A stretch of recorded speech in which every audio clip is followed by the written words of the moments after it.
আবারও ভয়াবহ জলাবদ্ধতার কবলে বন্দরনগরী চট্টগ্রাম।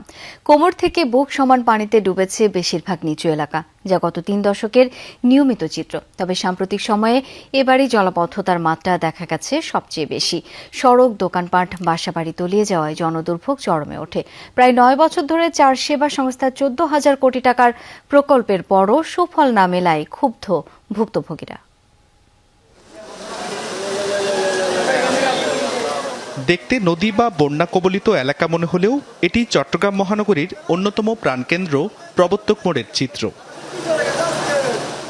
এসব দৃশ্য দেখেই বোঝা যায় মঙ্গলবার বন্দরনগরীতে জলাবদ্ধতার মাত্রা কতটা ভয়াবহ।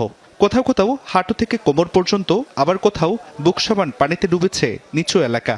কাল একবার 3 ঘন্টা 4 ঘন্টা বইয়াছিল এই পানির লেভেল, আয়োজন এই অবস্থা। খুবই নোংরা পানি, যখন এটা আমাদের যে কোনো একটা অসুখ বিসুখ ছড়াই দিতে পারে। রিক্সা চালাতে কষ্ট হচ্ছে, পানির ভিতরে দিয়ে নালার পানি দিয়ে আমি যাতায়াত করতেছি, মানুষকে ভার করতেছি। একে তো টানা 3 দিন ধরে কখনো হালকা কখনো ভারী বৃষ্টি, মঙ্গলবার দিনভর মুষলধারে বর্ষণ শুরু হয়। তার উপর উত্তর বঙ্গোপসাগরে বায়ুচাপের তারতম্যের কারণেই সৃষ্ট জোয়ারের পানি যুক্ত হওয়ায় জলাবদ্ধতা পরিস্থিতি ভয়াবহ রূপ নেয়। নিচু এলাকার বাসাবাড়ি, দোকানপাট, সড়ক তলিয়ে যাওয়ায় জনদুর্ভোগ চরমে ওঠে। সবচেয়ে বেশি ভোগান্তিতে পড়েন এসএসসি পরীক্ষার্থী ও স্কুল কলেজের শিক্ষার্থী ও কর্মজীবী মানুষ। বৃষ্টি পড়ুক না পড়ুক পানি কিন্তু উঠে যায়। প্রত্যেকটা দিন যদি মানুষের ভোগান্তি হয় তাহলে এটা অত্যন্ত দুঃখের বিষয়। এত পানি থেকে গাড়ি আসা সম্ভব, আর আসলেও তো ব্যাটারিতে প্রবলেম হবে গাড়ি।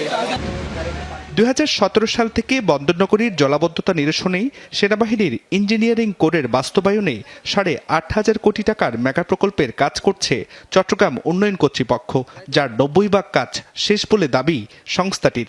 এছাড়া সিটি কর্পোরেশন, ওয়াসা ও পানি উন্নয়ন বোর্ড আলাদাভাবে আরও প্রায় ৬,০০০ কোটি টাকার প্রকল্পের কাজ করছে। তারপরও মিলছে না কাঙ্ক্ষিত সুফল, ফলে ক্ষুব্ধ ভুক্তভোগীরা। সাঁতরায় নিয়ে আসার মতো নিয়ে আসলাম আর কি গাড়ি। ৪০-৫০ মানুষ এবং রুগী আজকে ১০-১২ হাজার, ওরা সবাই কষ্ট পাচ্ছে দৈনিক। নালাদুর দেখেন আপনি, নালা একবার রিজার্ভ সরকারি, আপনি কি করতেছে?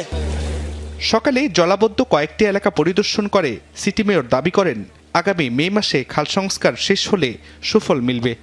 গত বছর বর্ষাতে আপনারা জানেন আমরা জলাবদ্ধতা কমিয়ে দিতে পেরেছি।